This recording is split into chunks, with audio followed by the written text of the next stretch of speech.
हाँ जी, चेक कीजिए audio video correct है तो हैंड रेज कीजिए।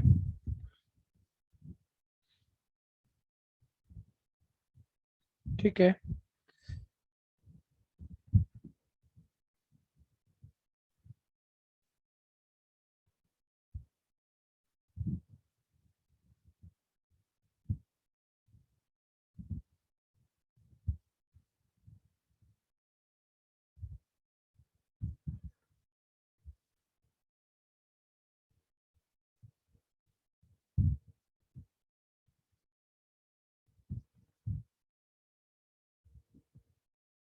स्टार्ट करते हैं, ध्यान दीजिएगा। दो चार क्वेश्चन बहुत छोटे हैं, आप यूनियन इंटरसेक्शन कुछ भी भूल रहे हो तो बता दीजिएगा कि नहीं। दो सेट के यूनियन का मतलब उनके सभी मेंबर लेने हैं लेकिन रिपीट नहीं करने। 21 क्वेश्चन हमें करना था। ए यूनियन है सर, ए का और ए का यूनियन करोगे तो वही आएगा, वही सब लेना है, रिपीट तो करते ही नहीं है। ठीक है, तो 21 ए पार्ट। ए पार्ट कहीं भी कंफ्यूजन है बोलना, बात मुश्किल है आसान कुछ होती नहीं है, समझ में आ जाए तो आसान, ना है तो मुश्किल। 22 ए इंटरसेक्शन ए, दो सेट्स का कॉमन। सर जब ए और ए में कॉमन लेंगे तो वही तो पूरा सेट आएगा, तो ए और ए का कॉमन ए आएगा, यानी B part.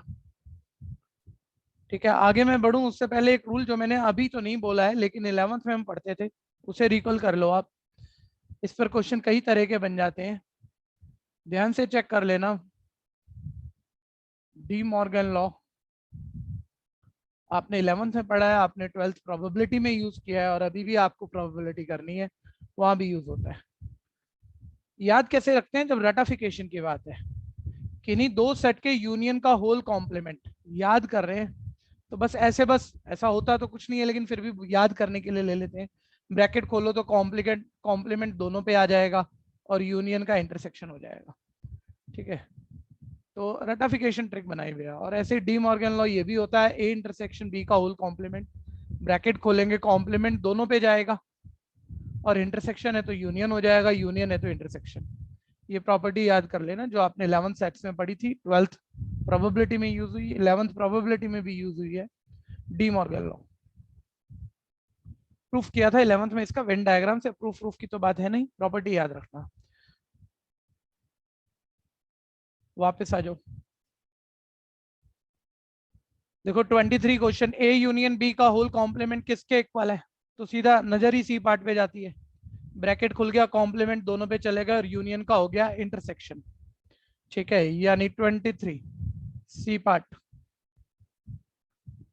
24 24 A intersection B का होल कॉम्प्लीमेंट किसके इक्वल होगा, बी पार्ट, ब्रैकेट खुल गया, कॉम्प्लीमेंट दोनों पर जाएंगे और इंटरसेक्शन का यूनियन हो जाएगा। ठीक है भैया, 24 बी पार्ट। कंफ्यूजन है तो बोलना, ध्यान देना आप। 25 25 ए यूनियन ई किसके इक्वल है, जबकि ई सुपर सेट है ए का। एक ध्यान बार से, डी मॉर्गन लॉ दोबारा बताना। यूनियन का होल कॉम्प्लीमेंट हो, ब्रैकेट खोलने तो कॉम्प्लीमेंट दोनों पे आ जाते हैं, एक बार ये देखना 24। इंटरसेक्शन का होल कॉम्प्लीमेंट हो, ब्रैकेट खोलो, कॉम्प्लीमेंट दोनों पे आ जाते हैं और इंटरसेक्शन यूनियन हो जाता है। ठीक है भैया। ठीक है, या यही बात यूनियन पे हो, यूनियन का होल कॉम्प्लीमेंट, ब्रैकेट खोलें, कॉम्प्लीमेंट दोनों पे आ जाते हैं और यूनियन का इंटरसेक्शन हो जाता है। यूनियन का whole complement, complement individual, union का इंटरसेक्शन और इंटरसेक्शन का यूनियन, ऐसे 25 क्वेश्चन। ठीक है भैया। हाँ जी, A union E is equal to, E is the super set of A. बोलता है ए यूनियन ई क्या होगा जबकि ई सुपर सेट है ए का। सुपर सेट का मतलब जिसमें, जिस सेट में ओरिजिनल सेट से के तो सारे मेंबर हो ही, कुछ एक्स्ट्रा भी हो, कुछ एक्स्ट्रा भी हो। एक एग्जांपल फिर ले लेना सुपर सेट के लिए, मान लो ई सुपर सेट है, 1 2 3 है, ए 1 2 है, चेक करो, ए का सुपर सेट ई है, ए के तो मेंबर है ही, कुछ एक्स्ट्रा भी है, कुछ एक्स्ट्रा भी है सुपर सेट। ठीक है, अब वो बोलता है ई सुपर सेट है, ए यूनियन ई बता दो, तो ऑब्वियस डेफिनेशन में एग्जांपल सोचने की भी जरूरत नहीं है। सर ए यूनियन ई, जब ई में कुछ एक्स्ट्रा मेंबर हैं ए से और ए के तो होंगे ही, तो दोनों का यूनियन तो पूरा ई आएगा। ठीक है, यानी पार्ट हो गया बी। कंफ्यूजन है तो बोलना। 25 बी पार्ट। 26 ई ए का ऊपर सुपर सेट है, ई ए का सुपर सेट है, यानी ए के मेंबर तो ई के अंदर है ही, उससे कुछ ज्यादा ही है। अब बोलता है दोनों को कॉमन बता दो, तो दोनों का कॉमन तो ए आएगा, यानी आंसर हो गया ए पार्ट। कंफ्यूजन है तो बोलना।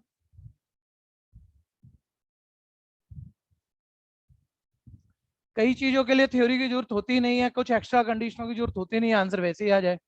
जैसे ई यूनियन ई, वो कह रहा है ई ए का सुपर सेट है, भाई ए का कंटेक्स ही कहाँ है यहाँ पे, जो पूछ रहा है वो तो ई और ई का यूनियन पूछ रहा है, तो किन्हीं भी दो सेट का यूनियन तो इटसेल्फ वही सेट आएगा ना, तो यानी आंसर 27 का हो गया ए पार्ट।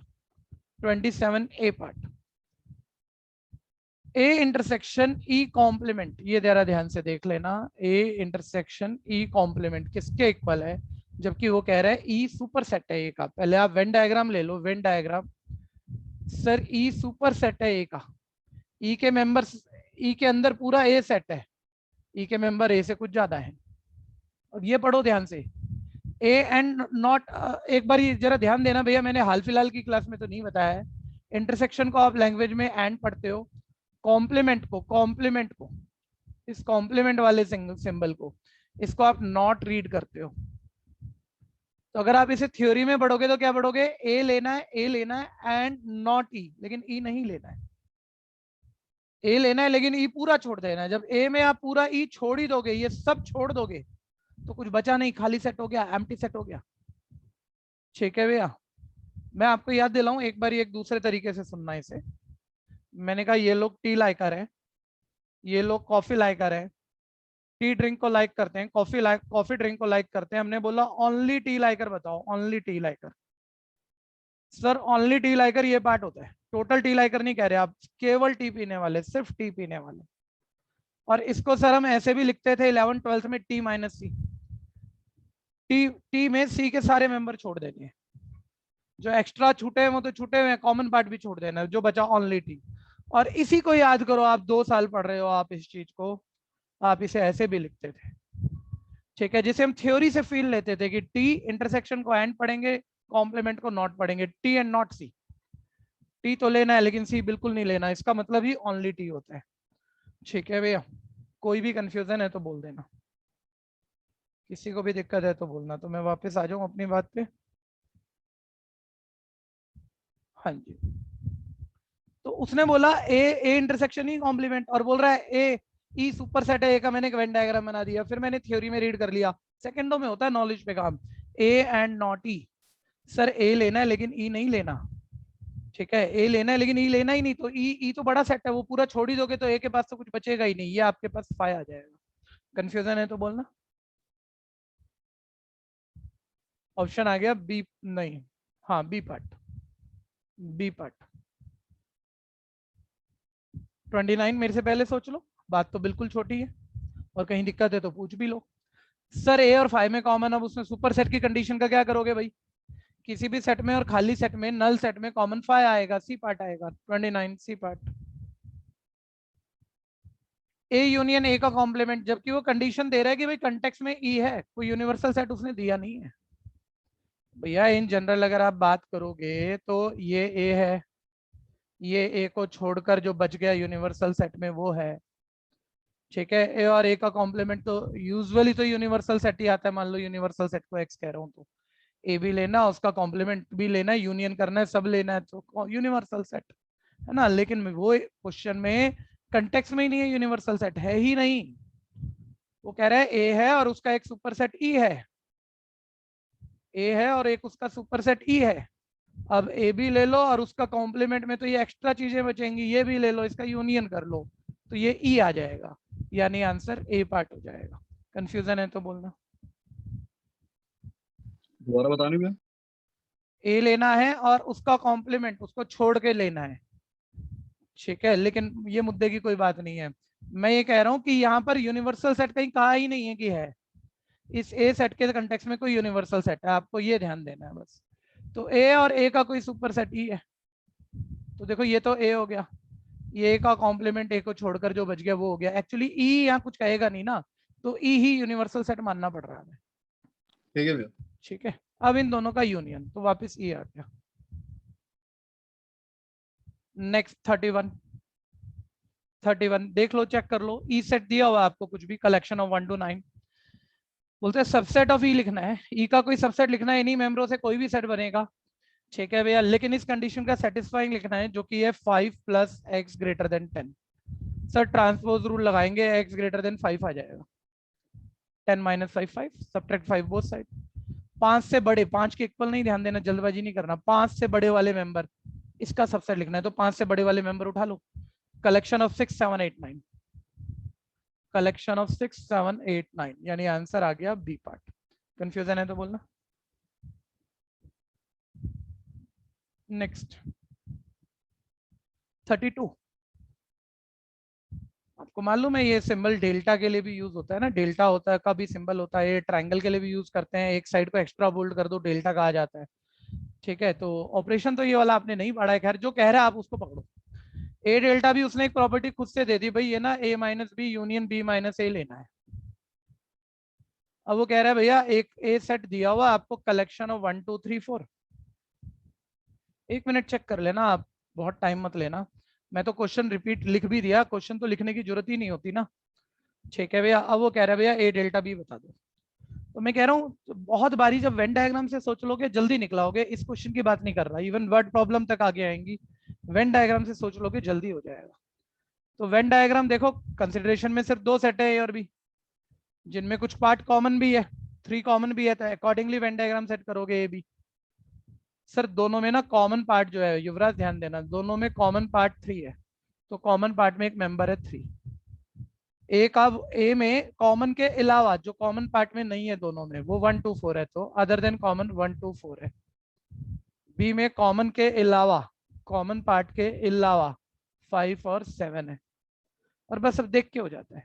भाई ए डेल्टा भी तुम क्या कह रहे हो, मैं ए माइनस बी, ए माइनस बी तो आपको पता होगा, ये वेन भी देखो, समझाने में कुछ भी बोलना पड़े, करने में बड़ा नहीं है। ए माइनस बी ये होता है, ए लेना है बी बिल्कुल नहीं लेना, इससे आप ए माइनस बी कहते हो। ये बी माइनस ए होता है, बी लेना है ए नहीं लेना, दोनों का यूनियन कह रहा है, तो ए माइनस बी में देख लो 1 2 4, बी माइनस ए में देख लो 5 7, दोनों का यूनियन मिला दो मेंबर, ठीक है। Collection of 1 2 4 5 7। कंफ्यूजन है तो बोलना, कंफ्यूजन है तो बोलना। दूसरे तरीके से भी होता है और वो भी आसान ही है, कोई खास बात नहीं है, लेकिन कहीं तो वेन डायग्राम बोलना शुरू कर लेना चाहिए हमें, ठीक है। मतलब आप ए माइनस बी डायरेक्ट भी देख लो एक बारी, 1 2 4 5 7 पहले ऑप्शन देख लेते हैं, ए पार्ट हो गई। मैं कह रहा हूँ दूसरा भी घटिया ही, आप बोलोगे यार क्या बात कर रहे हो भैया, ए माइनस बी डायरेक्ट निकाल लेते हैं हम, ए लेना, बी के सारे मेंबर छोड़ने हैं, ए के बचे हुए मेंबर लेने हैं, बी के छोड़ने, ए माइनस बी का यही मतलब होता है, तो 3 5 7 हटा दो, 3 हटा दिया, 5 7 पहले हटा हुआ है, यानी ए माइनस बी का मतलब कलेक्शन ऑफ 1 2 4 है, डायरेक्ट दिख रहा है। बी माइनस ए, सर बी के बचे हुए मेंबर लेने हैं, ए के सारे छोड़ने हैं, तो 1 2 3 4 छोड़ दो, 1 2 4 पहले ही छूटा हुआ है, 3 और छोड़ दो, बचता है 5 7। सर दोनों का यूनियन वही तो आएगा सर, 1 2 4 5 7, बिल्कुल सही बात है, ठीक है भैया। तो आंसर आ गया था ए पार्ट।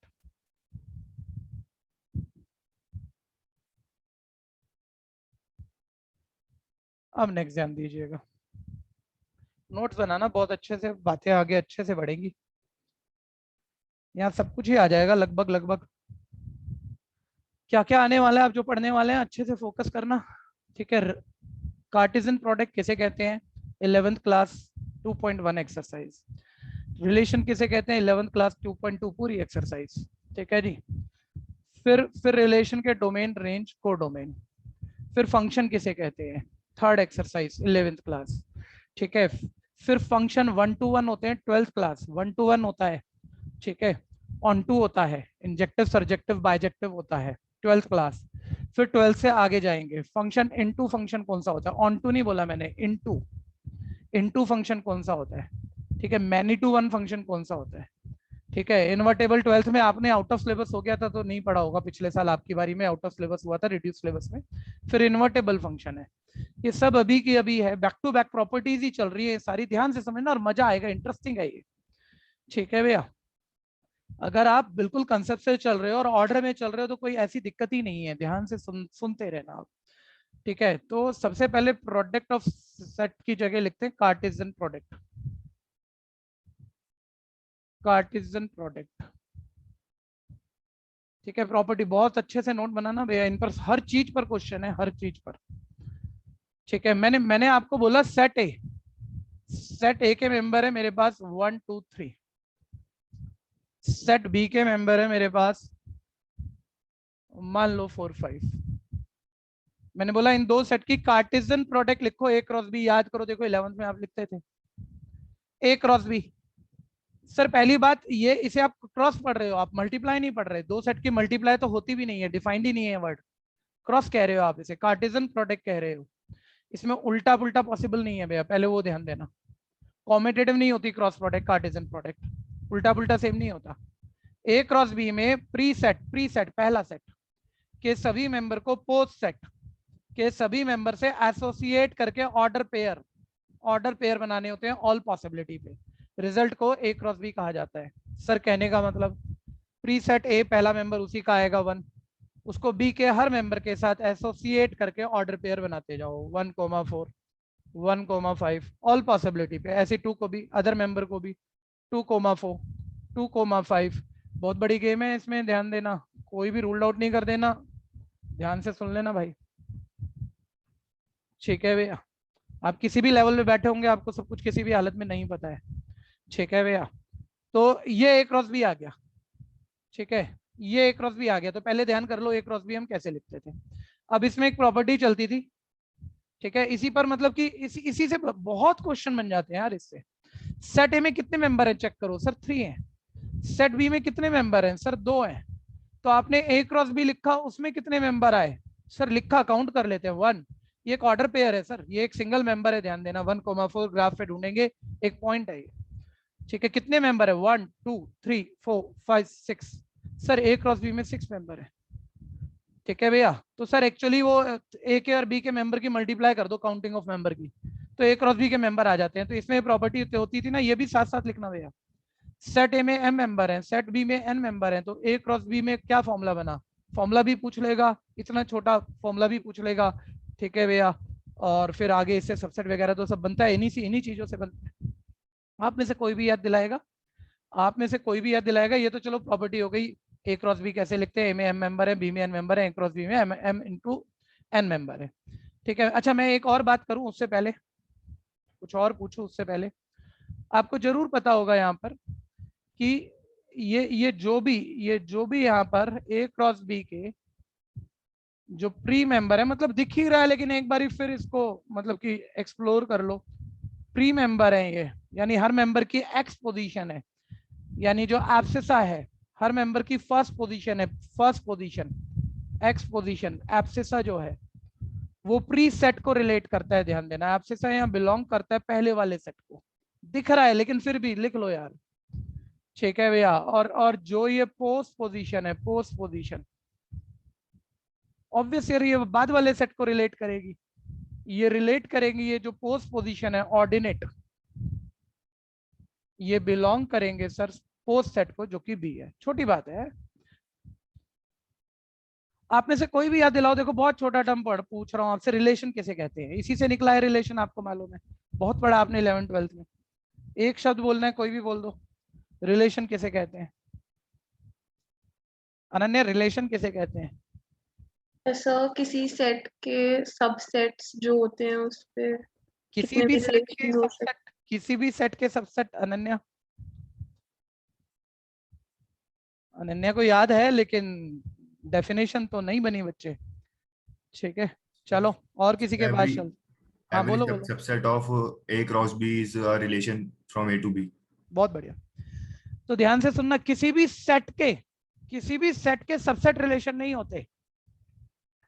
ए क्रॉस बी आपने लिखा, हमने कहा ए के बी पे कितने रिलेशन, पहली बात एक अकेली चीज रिलेशन नहीं बना सकती, कोई दो चीज आपस में मिलकर रिलेशन बनाएंगी, तो दो डिफाइनेबल मेंबर की कलेक्शन है ना, तो ए के बी पे रिलेशन क्या, ठीक है, ए क्रॉस बी के जितने सबसेट हैं वो ए के बी पे रिलेशन है, और ये ए क्रॉस बी है, ये सबसेट नहीं है, ये ए क्रॉस बी ओरिजिनल सेट है, इस ओरिजिनल सेट में 6 मेंबर है, इसके ऑल सबसेट, एक्चुअली डेफिनेशन क्या है रिलेशन की, अगली हेडिंग ले जाओ रिलेशन, इस पे कैसे भी क्वेश्चन पूछ लेगा, डेफिनेशन बना के पूछ लेगा, काउंटिंग पूछ लेगा। ठीक है भैया, ठीक है, तो रिलेशन क्या है, रिलेशन पहले डेफिनेशन क्या है, all subset of A cross B, और क्या करोगे तुम डेफिनेशन का, समझना ही तो होता है। सबसेट तो बच्चे को ध्यान रह गया, ए क्रॉस बी के जितने सबसेट है, ठीक है, वो रिलेशन है ए के बी पे। All subset of A cross B are relation from A to B, from A to B, ठीक है भैया। अब आप एक बार ही सोचो, इसके आप ऑल सबसेट अगर आप वो जो आपको ऊपर ए क्रॉस बी दिख रहा है, इसके ऑल सबसेट यानी ऑल रिलेशंस अगर आप लिखना चाह रहे हो, अब सारे तो लिखेंगे नहीं हम, लेकिन एक बारी सर पूरे सेट को खाली कर दो, कुछ दो चार एक आइडिया के लिए, ताकि जब चीजें कंसेप्ट से जरूरत पड़े अगर यहीं पर, तो हम थोड़ी गेम तो बना ले, थोड़ा तो लिख लेना ताकि चीजें सोच पाए फिर, ठीक है। सर इसको खाली कर दो, एम्प्टी सेट वो पहला रिलेशन है, जिसे एम्प्टी रिलेशन भी कहते हैं, नल रिलेशन भी कहते हैं जिसे, ठीक है भैया। फिर सर एक एक मेंबर से सेट बना दो, एक एक मेंबर से, अब मैं सब कुछ नहीं लिखूंगा, आप बहुत समझते हो, एक एक मेंबर से सेट, फिर दो दो से, फिर तीन तीन से, बहुत सारे सबसेट बनेंगे। सर कितने बनेंगे? अरे तुम्हें पता है भाई इस सेट में कितने मेंबर है? 6। इसके कितने सबसेट बनेंगे? काउंटिंग भी लिख लो, इसके ऑल सबसेट कितने बनेंगे? 2 की पावर 6। सर 64 रिलेशन बनेंगे। इसके जो सबसेट है इमेजिन जरूर कर लेना, सारे लिखे नहीं है और ना अभी लिखने हैं, ना लिखने वाले, हम 64 थोड़ी लिख लेंगे। सर इतने सारे रिलेशन है इसके, तो देखो क्वेश्चन कहाँ कहाँ छुपे हुए हैं, रिलेशन, ठीक है भैया। किसे कहते हैं? वो 4 ऑप्शन बना देगा उसकी, ए को कहते हैं, बी को कहते हैं, क्रॉस बी को कहते हैं, क्रॉस बी के सबसेट को कहते हैं, ए क्रॉस बी के सबसेट को कहते हैं ए टू बी रिलेशन है। ए में एम मेंबर है, बी में एन मेंबर है, तो ए क्रॉस बी में कितने होंगे? घटिया क्वेश्चन, एम एन होंगे। उसके कितने रिलेशन बनेंगे? तो ए क्रॉस बी में एम एन मेंबर है, और ए क्रॉस बी ए के बी पे सभी रिलेशन नहीं है, उसके सबसेट जितने हैं उतने रिलेशन है, तो उसके कितने सबसेट बनेंगे अगर ए क्रॉस बी में एम एन मेंबर है? तो उसके रिलेशन बनेंगे 2 की पावर एम एन, यानी यहां मुझे एक और प्रॉपर्टी लिख देनी चाहिए, नंबर ऑफ रिलेशन, इसी कंटेक्स्ट में बात कर रहे हैं, number of relation from A to B, ठीक है भैया। ए क्रॉस बी में आपको याद है ना एम एन मेंबर है, देखो प्रॉपर्टी सेट हो चुकी है, तो ए क्रॉस बी में एम एन मेंबर है, तो उसके कितने सबसेट बनेंगे? 2 की पावर एम एन, इतने रिलेशन होंगे उसके।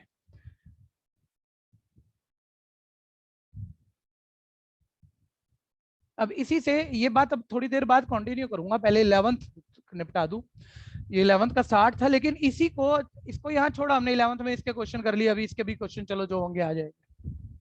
फिर ये 12th में फर्स्ट एक्सरसाइज में कंटिन्यू होता है यही रिलेशन, देखो कि इसमें से ऐसे रिलेशन, इतने सारे रिलेशन बनेंगे ना, 64 रिलेशन, उतने सारे सबसेट बनेंगे, उनमें से कुछ कोई रिलेशन रिफ्लेक्सिव होगा कि नहीं होगा, सिमेट्रिक होगा कि नहीं होगा, ट्रांजिटिव होगा कि नहीं होगा, तीनों होंगे तो इक्विवेलेंस होगा, तो कंडीशनें होती थी, वो भी है, पूरा का पूरा है कंप्लीट, अभी पढ़ना है, ठीक है। 2 क्लास में सब खत्म कर देंगे, ध्यान देना। कोई इसे नोट कर रहा है तो बता दो।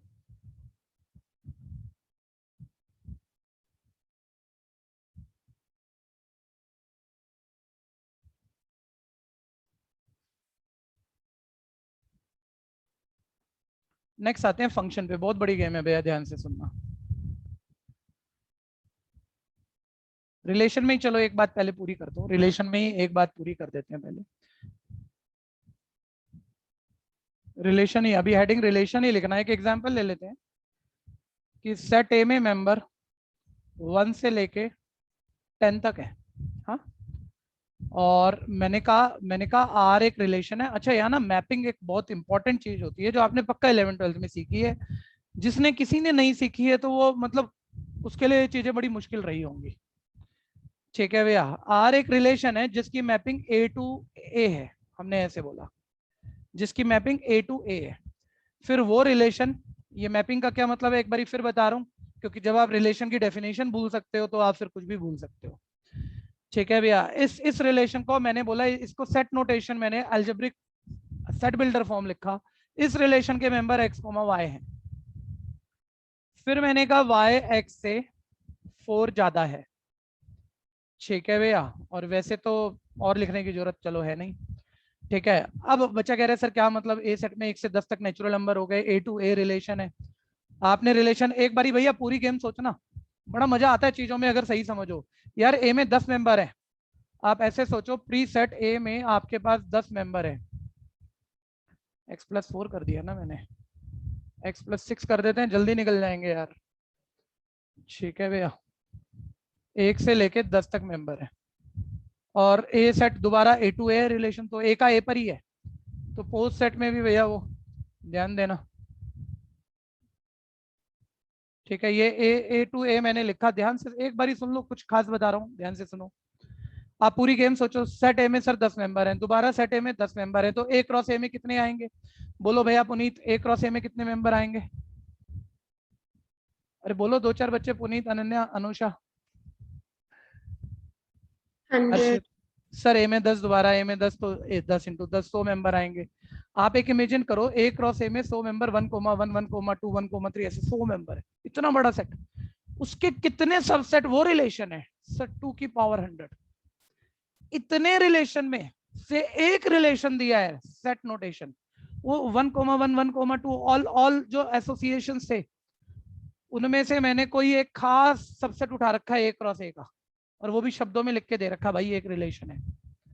ठीक है, तो अब आप जरा इस रिलेशन को एक्सप्लोर करो। खाली आपको पता है ए क्रॉस ए में 100 मेंबर हैं सर, उसके सबसेट 2 की पावर 100 उतने रिलेशन बन सकते हैं, उसमें से एक रिलेशन दिया है, और ऐसा है कि एक्स, अब ध्यान से सुनना भैया, ये आपको बता रहा है, ये चीज आपको बता रही है, पुराना याद करो पहले, किसी रिलेशन में कोई ऑर्डर पेयर है तो प्री पोजीशन डोमेन को रिलेट करती है, डोमेन को।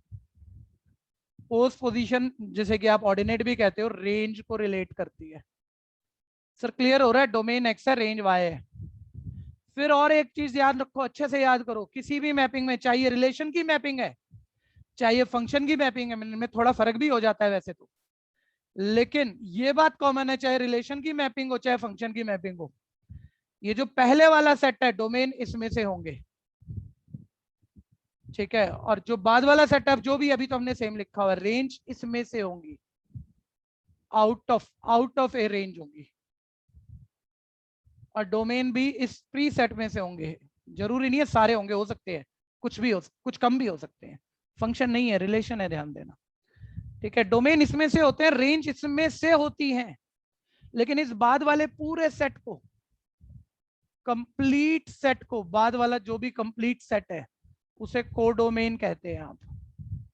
और ये बात उतनी अच्छी यहां से नहीं समझ में आ रही है, वो तो आपने पहले पढ़ी हुई है, तो चलो सर डोमेन इसमें से होते हैं, रेंज इसमें से होती है, और ये बाद वाला पूरे सेट को कोडोमेन कहते हैं, ध्यान होगा ये आपको। मैं कह रहा हूँ आप इस पर्टिकुलर रिलेशन को एक्सप्लोर कर लो ना यार, इसकी रेंज यानी वाई कैसे आएगा? डोमेन में 6 ऐड करने से, और डोमेन तो आपको पता है ए में से ही हो सकते हैं, तो ए सेट ये लिखा हुआ है, इसमें 6 ऐड करो, देखो 1 एक्स लोगे तो वाई 1 + 6 7 आएगा, x2 लोगे तो 2 + 6 8 आएगा, 3 + 6 9 आएगा, 4 + 6 10 आएगा, x5 ले सकते हो, लेकिन 5 + 6 11, कोडोमेन है ही नहीं वो आपके पास, वहां से आंसर तो कोडोमेन में से आते हैं, उससे बाहर आप जा ही नहीं सकते। तो आप ऐसे ही एरो डायग्राम बना के ये लिखो ना, ये देखो सेट ए में से डोमेन है, सेट ए में से डोमेन है, ध्यान देना, तो डोमेन सेट ए में से है, देखिए। ठीक है, ये आपकी रेंज है, ये भी बाद वाले सेट में से है, पूरा सेट नहीं है, लेकिन इस बाद वाले पूरे सेट को आप क्या कहते हो? कोडोमेन। याद आ गया होगा 11th में, बिल्कुल स्टार्ट में ही रिलेशन फंक्शन में ही हमने लिया ये चीज पढ़ी। ठीक है, रिलेशन में पढ़ी। अभी ये रिलेशन के डोमेन, रेंज कोडोमेन का है हमने। कई बच्चों को ना रिलेशन फिर भी क्लियर होता है, सिंपल बात है, बहुत बड़ी बात नहीं है। ठीक है भैया, लेकिन फंक्शन उनको अच्छा पता होता नहीं है, तो वो रिलेशन के डोमेन रेंज और फंक्शन के डोमेन रेंज में तकलीफ में होते हैं। वो अभी समझा दूंगा, रिलेशन की बात की है अभी मैंने।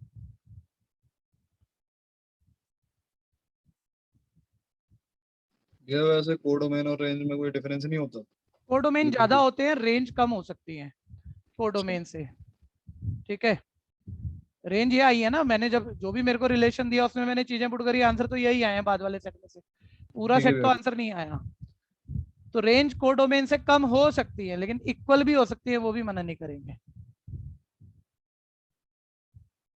और कोई क्वेश्चन किसी का? भाई इतनी सी नॉलेज पे बहुत हल्का सा क्वेश्चन आ जाएगा, कोई बड़ी बात कुछ नहीं आनी इसमें। ध्यान देना कि आप सोचिए 11th-12th में बड़ा टेक्निकल पार्ट भी होता था, इन चीजों पे बहुत होता था। ठीक है, नहीं बहुत ही सिंपल आएगा, बस एक बार ढंग से रिकॉल कर लो, और अभी प्रैक्टिस दिखेगी हर चीज की। नेक्स्ट रिलेशन हो गया, अब सीधा फंक्शन। ठीक है भैया, इसको समझने का सबसे आसान तरीका एरो डायग्राम है। ध्यान देना, मैं कह रहा हूँ इसको समझने का सबसे आसान तरीका ऑलवेज एरो डायग्राम है, इस पे लैंग्वेज पे ध्यान ही नहीं देना आपको। ठीक है, फंक्शन दो कंडीशनें दो कंडीशनें जिसमें एक कंडीशन का होना और एक का ना होना किसी भी मैपिंग को, किसी भी एरर डायग्राम को फंक्शन बनाता है। दो कंडीशनें जिसमें से एक का होना और एक का ना होना उस पर्टिकुलर रिलेशन को फंक्शन बनाता है, उस मैपिंग को फंक्शन बनाता है, उस एरर डायग्राम को फंक्शन बनाता है। सर क्या कह रहे हो? सुनो ध्यान से, अलग एग्जाम्पल से समझेंगे, ध्यान देना। हमने बोला प्री सेट के मेंबर है 1 2 3 4, पोस्ट सेट में मेंबर है 5 6 7 8 9। ठीक है, ए टू बी ऐसा कुछ कह रहे हैं हम। अब पहले ना बेसिक बात मत भूलो, क्योंकि यहाँ नॉलेज बेस हल्के क्वेश्चन आने हैं। ठीक है, कि वो पहले ए में कितने मेंबर हैं सर? 4, बी में कितने हैं? 5, ए क्रॉस बी में कितने होंगे? 4 5 20, ए क्रॉस बी 20 1,5 1,6, वो उसके कितने सबसेट होंगे? 2 की पावर 20, उतने रिलेशन है।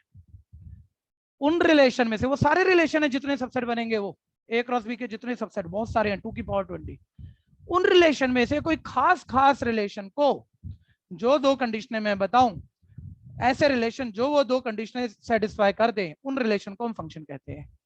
यानी रिलेशन एक ब्रॉडर टर्म है, उन्हीं रिलेशन में से कुछ रिलेशन एक नेचर को पूरा कर दें तो उन्हें फंक्शन कह दिया जाता है। ठीक है भैया, आप ध्यान से सुनो। फंक्शन में क्या क्या मैं कह रहा हूं, एक कंडीशन होनी चाहिए और एक बिल्कुल नहीं होनी चाहिए।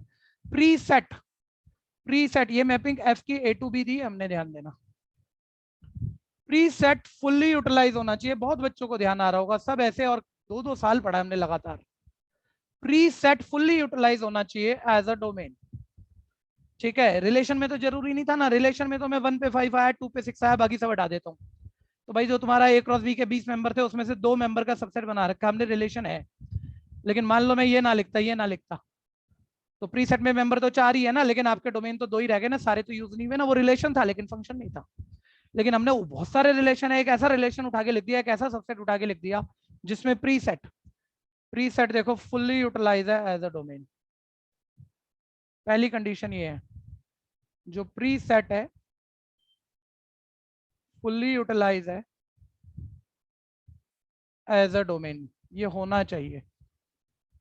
इस कंडीशन को हमने ए कंडीशन बोल दिया भैया, यानी ये ए कंडीशन होनी चाहिए, मस्ट है।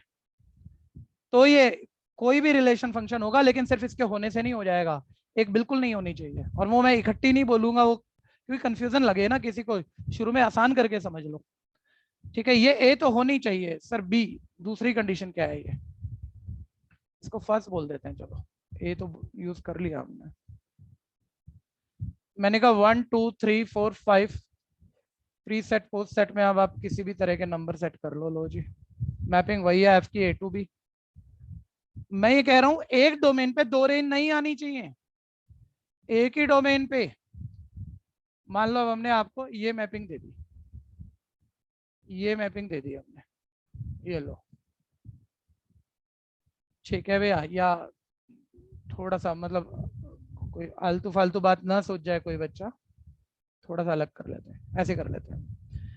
ठीक है, ये बिल्कुल नहीं होना चाहिए सर। क्या नहीं होना चाहिए? पहली कंडीशन तो पूरी है आपकी, प्री सेट फुल्ली यूटिलाइज होना चाहिए एज ए डोमेन, आपने कराया है।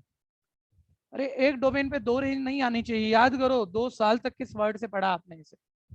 ठीक है भैया, ठीक है, तो हमने इसे कैसे बोला था भैया? ऐसे सोचा करो, ये क्रोकोडाइल का माउथ है, ये क्रोकोडाइल का माउथ है जो कि खुला हुआ है, खुला हुआ क्रोकोडाइल का माउथ है, डेंजर है, डेंजर है। देखो क्रोकोडाइल का माउथ खुला हुआ नहीं चलेगा, एक डोमेन पे 2 रेंज नहीं चलेंगे, बंद चल जाएगा। वो मैंने दिया नहीं इसमें एग्जांपल, बंद चल जाएगा। एक डोमेन पे 2 रेंज नहीं होना चाहिए, बिल्कुल नहीं होना चाहिए। तो सर सेकंड कंडीशन क्या है, क्या नहीं होना चाहिए? ठीक है भैया, तो सेकंड कंडीशन है जो हम अपनी रफ लैंग्वेज में बोल लेते हैं, क्रोकोडाइल मैपिंग नहीं होनी चाहिए। क्रोकोडाइल मैपिंग मतलब एक डोमेन पे 2 रेंज, ये बिल्कुल नहीं होना चाहिए। ये होना चाहिए, ये नहीं होना चाहिए। ऐसी किसी भी मैपिंग को हम फंक्शन कहते हैं। कोई कंफ्यूजन है तो बोलना।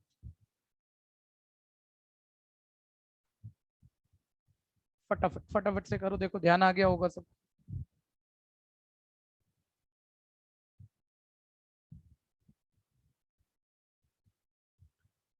चलिए फंक्शन हो गया, लेकिन अब इसके बाद भैया वो 1 to 1 फंक्शन, फिर ऑन टू फंक्शन, फिर वो इन्वर्टेबल तो आपने पढ़ा नहीं। और इतना मजेदार है, मैं कह रहा हूँ इतना भारी लगता है बच्चों को, क्योंकि कंसेप्ट से नहीं पढ़ रहे और इजी बना के नहीं पढ़ रहे, या पढ़ाया नहीं जा रहा, कोई भी बात हो।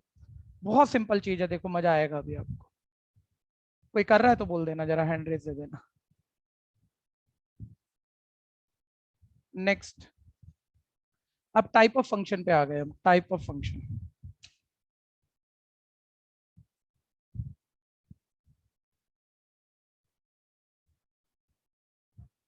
ठीक है भैया। पहला टाइप है 1 to 1 फंक्शन। 1 to 1 फंक्शन, इसे ऐसे भी लिखते हैं 1 to 1 फंक्शन, और इसे इंजेक्टिव फंक्शन भी कहते हैं। ठीक है भैया, मैं बार बार कह रहा हूं, फंक्शन को समझने का सबसे सुंदर तरीका एरो डायग्राम है। ठीक है, 1 to 1 फंक्शन आपको जरूर ध्यान आता होगा, जरूर ध्यान आता होगा। सर सिंपल टर्म होती है, सिंगल डोमेन पे सिंगल रेंज आए बस।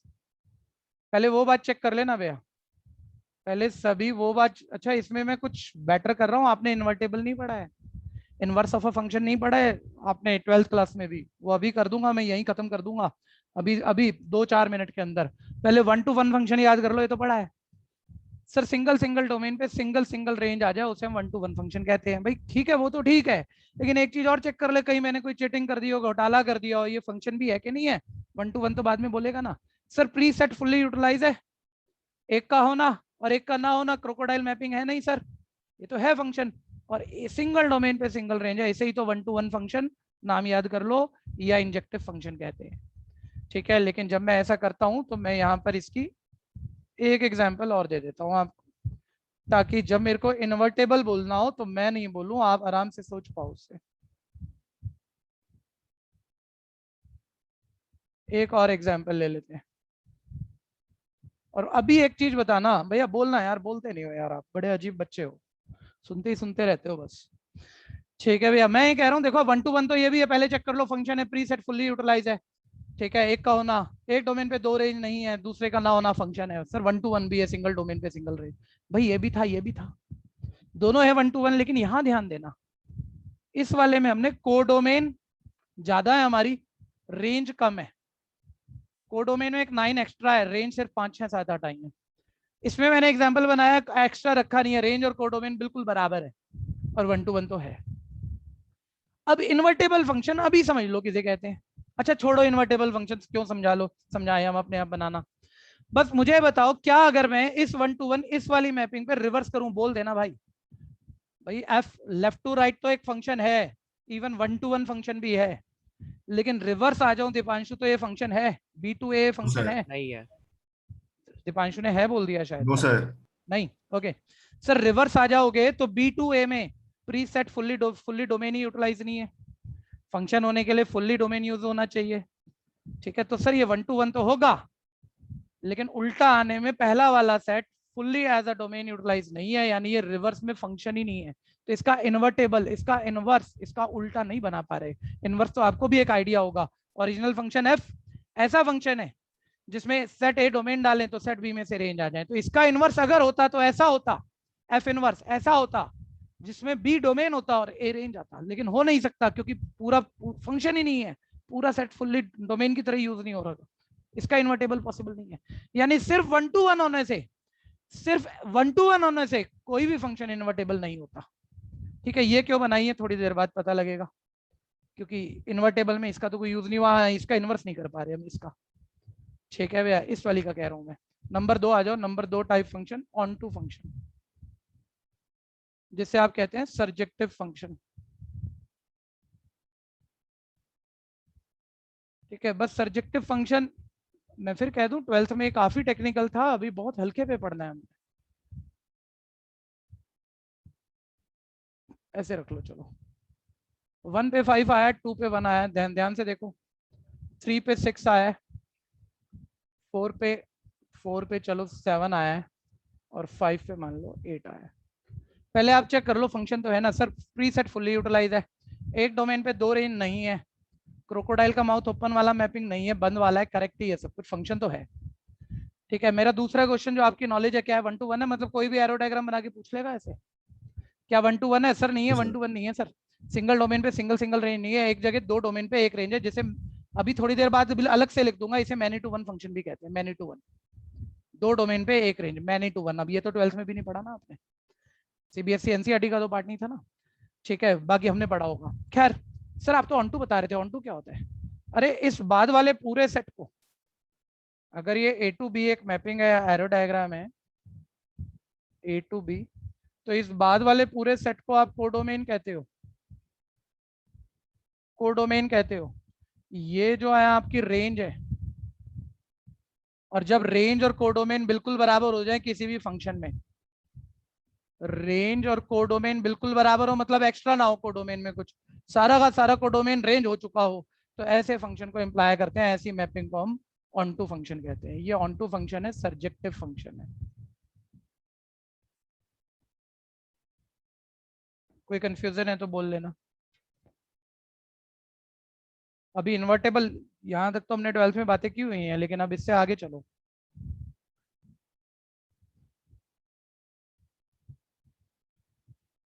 नोट बना लेना, साथ साथ हटा देता हूँ, अगली बात करते हैं। अच्छा एक बार इस वाली मैपिंग पे बताना भाई, कोई भी बोल दो, ए टू बी एक फंक्शन है, एफ एक फंक्शन है, ऑन टू फंक्शन पढ़ लिया, कोडोमेन और रेंज पूरा सेट बाद वाला और रेंज बिल्कुल सेम है, बराबर बराबर हो गई, ऑन टू फंक्शन है। अब उसको दिमाग से निकालो। मैं कह रहा हूँ एफ ए टू बी एक फंक्शन है, तो इसका इनवर्स क्या पॉसिबल है? इनवर्स तब पॉसिबल है सर जब ये फंक्शन रह जाए। बोलना भाई।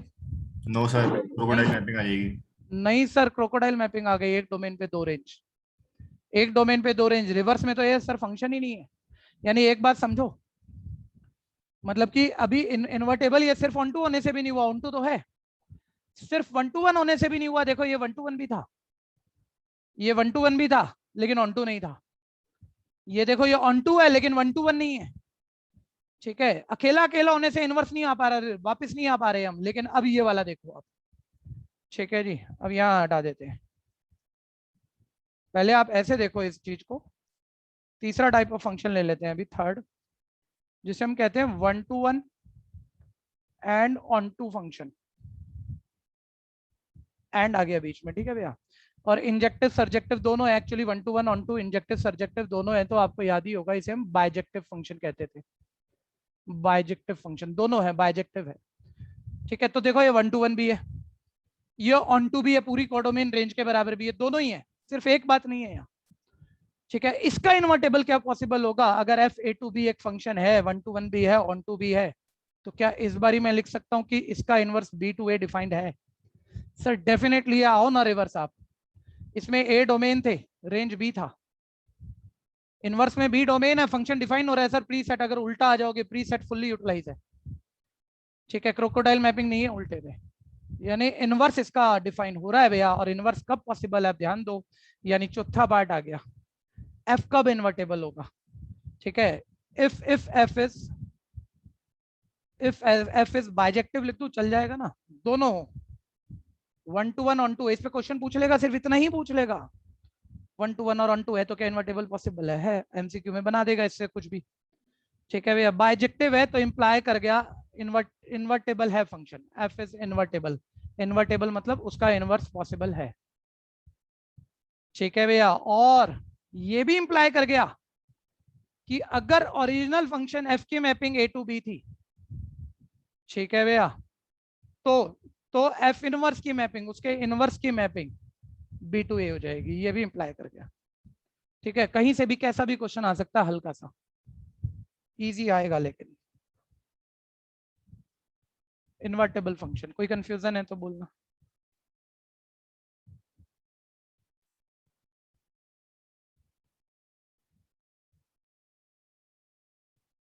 ये भी था हमारी 12th एनसीईआरटी का पार्ट था, लेकिन सिलेबस आउट ऑफ सिलेबस था, आपकी टर्न पर। ठीक है भैया, अब इसमें एक दो बहुत छोटे छोटे से मूवमेंट है, शब्द हैं बस। और 1 to 1 में कोई बहुत बड़ी बात थोड़ी होगी, सिंगल डोमेन पे सिंगल रेंज। ऑन टू में बहुत बड़ी बात थोड़ा ही है, कोडोमेन रेंज बराबर। ऐसे ही दो फंक्शन और है, वो भी सुन लो। कोई कर रहा है तो बता दो, हैंड रेज कर दीजिए।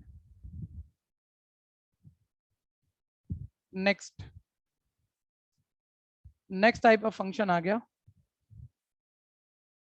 फिफ्थ हो गया, इन्वर्टेबल फोर्थ था। हाँ, फिफ्थ आ गया इनटू। ऑन टू नहीं कह रहा भैया, आई से शुरू हो गया ये वर्ड, इनटू फंक्शन। ठीक है सर, ये क्या है? अरे हर मैपिंग को जो फंक्शन है कोई ना कोई नाम डाल दिया किसी ने, और कुछ नहीं है कि ऐसी मैपिंग हो तो ये नाम से बोल दो, वैसी मैपिंग हो तो वो नाम से बोल दो।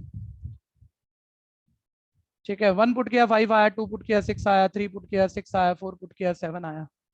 अब जल्दी से चेक करो क्या ये फंक्शन है, ये वाली mapping. Sir preset fully utilise है, क्रोकोडाइल मैपिंग है नहीं तो फंक्शन है, बिल्कुल फंक्शन है। लेकिन क्या कोडोमेन रेंज के बराबर है? ठीक है, अच्छा एक एक करके लेते हैं। फंक्शन है 1 to 1 है? नहीं सर, एक जगह 2 डोमेन पे एक रेंज आ गया। क्या ऑन टू है? नहीं सर, नहीं सर, कोडोमेन और रेंज सारी बराबर नहीं है। अब इनटू की कंडीशन पढ़ लो, जब कोडोमेन रेंज के बराबर ना हो, मतलब कोडोमेन थोड़े एक्स्ट्रा रह जाएं, तो ऐसे फंक्शन को हम इनटू फंक्शन कहते हैं। कोडोमेन ज्यादा है, 1 to 1 है कि नहीं उससे कोई मतलब नहीं, मैनी टू 1 उससे भी कोई मतलब नहीं है, बस कोडोमेन एक्स्ट्रा आ जाए, सारी रेंज ना बने, बस इतनी सी बात हो, तो ऐसे फंक्शन को इनटू फंक्शन कहा जाता है। ठीक है भैया, दिक्कत है तो बोलना। इनटू फंक्शन नेक्स्ट, और इसी में देख लेते हैं, अगला कर लो 6th, मैनी टू 1। हुई क्या, आप बना ही चुके हो कहानी, एक वर्ड ही तो है। ठीक है, इसी में देख लो, मतलब आप तो एक अगला पार्ट ले लो, ये लो, ऐसे कर लो, चलो ठीक है। ऐसे मैनी टू 1 सर शब्द से ही क्लियर हो रहा है, फंक्शन तो है प्रीसेट पूरा यूटिलाइज है, एक डोमेन पे 2 रेंज नहीं है, क्रोकोडाइल मैपिंग नहीं है, बस मैनी टू 1 में 2 डोमेन पे एक रेंज आ जाए, या मोर देन 2 और मोर देन 2 पर एक रेंज आ जाए, 2 पे ही नहीं भैया, 2 या 2 से ज्यादा पे, ठीक है भैया, एक ही रेंज आ रही हो और फंक्शन की सारी खूबियां उसमें हो, तो उसे मैनी टू 1 कहा जाता है। ठीक है, तो बस इसमें तो आप ऐसे ऐसे कर लो ना इसको, ये दिख रहा है आपको, बाकी चीजें फंक्शन की तो यही है। ठीक है भैया, ये इसे मैनी टू 1 बना रहा है, ये वाली मैपिंग इसे मैनी टू 1 बना रही है, तो ये मैपिंग मिल जाए तो इम्प्लाई कर जाएगा मैनी टू 1 है। बारी बारी शब्द लेने की कोई जरूरत नहीं है, जितना आसान हो सके उतना आसान बनाओ चीजों को। यही फिर से बताना एक बार। मैनी टू 1, 2 डोमेन पे एक रेंज, अरे शब्द में बहुत सारों से एक, मैनी टू 1। अच्छा भाई, ठीक है, मैनी टू 1 फंक्शन होता है, और फंक्शन है वो देख लो ना हो, कब नहीं होता, जब क्रोकोडाइल का माउथ ओपन वाली मैपिंग होती है, एक डोमेन पे 2 रेंज होता है, वो नहीं है ये 2 डोमेन पे एक रेंज है, फंक्शन भी है, 2 डोमेन पे एक रेंज, 2 डोमेन पे एक रेंज, मैनी टू 1। हाँ भैया, भैया इनटू फंक्शन 1 to 1 भी होता है, इनटू 1 फंक्शन 1 to 1 हो सकता है, लेकिन वो मैनी टू 1 भी हो सकता है। बोलो बोलो बोलो, आप बोलो अपनी बात बोलो, कोई बात नहीं। नहीं सर, बस यही था कि वो ऑन टू नहीं हो सकता, इनटू हो सकता है। ऑन टू नहीं हो सकता, इनटू फंक्शन ऑन टू नहीं हो सकता। ठीक है, 1 to 1 हो सकता है, मैनी टू 1 हो सकता है। ओके, हाँ जी, यही था, बिल्कुल यही था, सही समझ लिया आपने।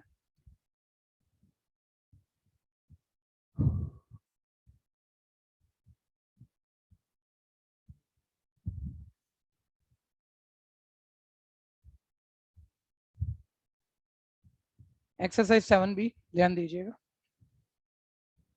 ठीक है, अब ध्यान से चेक करना इसे।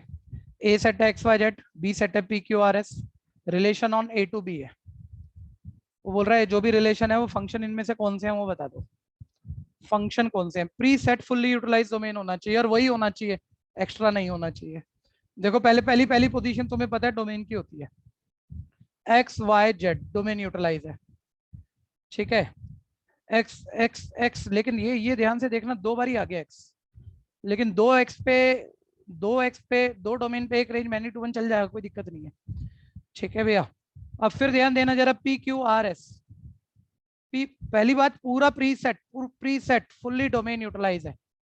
ठीक है, कहीं 2 डोमेन पे एक रेंज है, ठीक है भैया, तो मतलब प्रीसेट फुल्ली यूटिलाइज है, एक डोमेन पे 2 रेंज है नहीं, यानी ए पार्ट मेरा फंक्शन है। कंफ्यूजन है तो बोलना, पहले साथ के साथ बोलना भाई, मैं एरो डायग्राम बना दूंगा, 1 सेकंड में क्लियर हो जाएगा। सर प्रीसेट तो यहाँ भी पूरा यूटिलाइज है XYZ, और सब डोमेन पे रेंज एक ही आ रही है, सब डोमेन पे एक ही रेंज आ रही है, 3 डोमेन है डिफरेंट, देख लो 3 डोमेन है, रेंज एक ही है। ठीक है, मैनी टू 1 है, फंक्शन है, प्रीसेट फुल्ली यूटिलाइज है, क्रोकोडाइल मैपिंग तो नहीं है। सर बी पार्ट भी आंसर है। ठीक है, सी नहीं हो सकता प्रीसेट में, XYZ में एक्स डोमेन की तरह फर्स्ट से यूज पार्ट नहीं। थोड़ी ना फंक्शन, x के 2 आंसर है, 2 रेंज है x की, तो अच्छा, मेरे को लगा मैंने उल्टा पढ़ दिया, सही बात है भाई, मैंने कहा एक्स पे सेम है, उल्टा बोल दिया भाई। एक डोमेन पे बच्चों 2 रेंज है, पहला वाला P और Q, एक डोमेन पे 2 रेंज P और Q, ये फंक्शन नहीं है, ध्यान देना।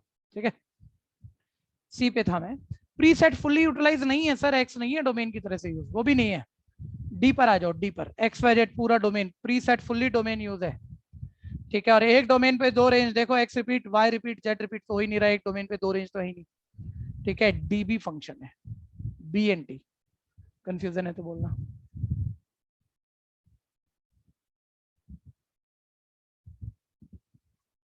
आप में से जो भी पहले बोल पाए देख के थोड़ा पार्टिसिपेट तो करो, सुनते ही रहोगे, ठीक है। अब वो बोल रहा है एक्स कोमा वाई इसके मेंबर है, अब किसके मेंबर है तो पूछ ही रहा है फंक्शन है कि नहीं है, क्या है वो, तो ऑप्शन भरनी है हमने, ठीक है। इतना तो आप सोचते होंगे यार, X comma Y such that X plus Y is equal 5, यानी आप सोचो वाई इक्वल है 5 माइनस एक्स, ऐसा कुछ है ये।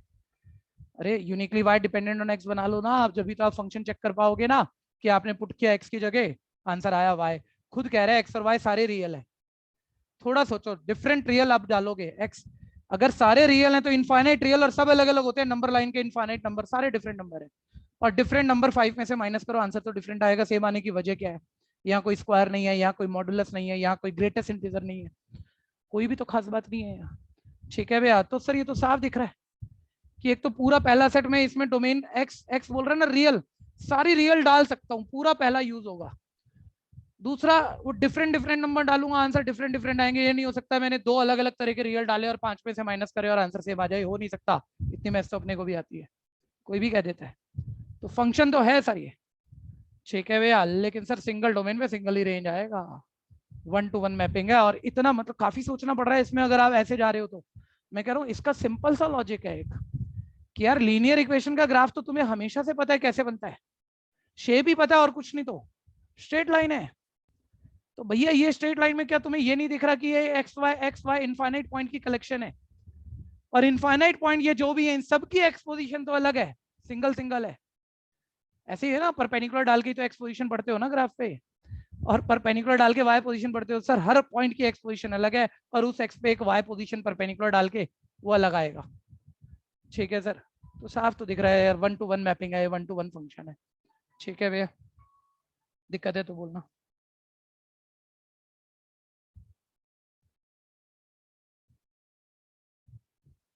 नेक्स्ट एक छोटा सा क्वेश्चन जो बहुत आ जाता है, जरा जल्दी से बताना।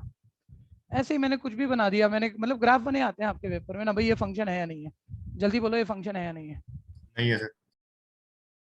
अच्छा, ये फंक्शन है या नहीं है? नहीं है सर। ठीक है भैया, बाकी बच्चे ध्यान देना भैया, सिर्फ एक छोटा सा रूल है। वैसे तो देखो कंसेप्ट से सुनोगे तो एक डोमेन, देखो ये एक डोमेन हो सकता है, ये एक्स है, ये एक्स एक्सिस है, एक्स पोजीशन है पॉइंट की, इस एक्स पोजीशन पे तो वाई पोजीशन ये भी आ रही है, और इसी एक्स पोजीशन पे तो वाई पोजीशन ये भी आ रही है, तो एक ही एक्स पे वाई दो हो रहे हैं, तो वो तो क्रोकोडाइल मैपिंग हो गई, फंक्शन नहीं है। लेकिन इतना भी क्यों सोच रहा है, एक सीधा सा लॉजिक होता है, उसने कोई भी ग्राफ दे दिया, कुछ भी दे दिया, बोल रहा भाई ये फंक्शन है कि नहीं है।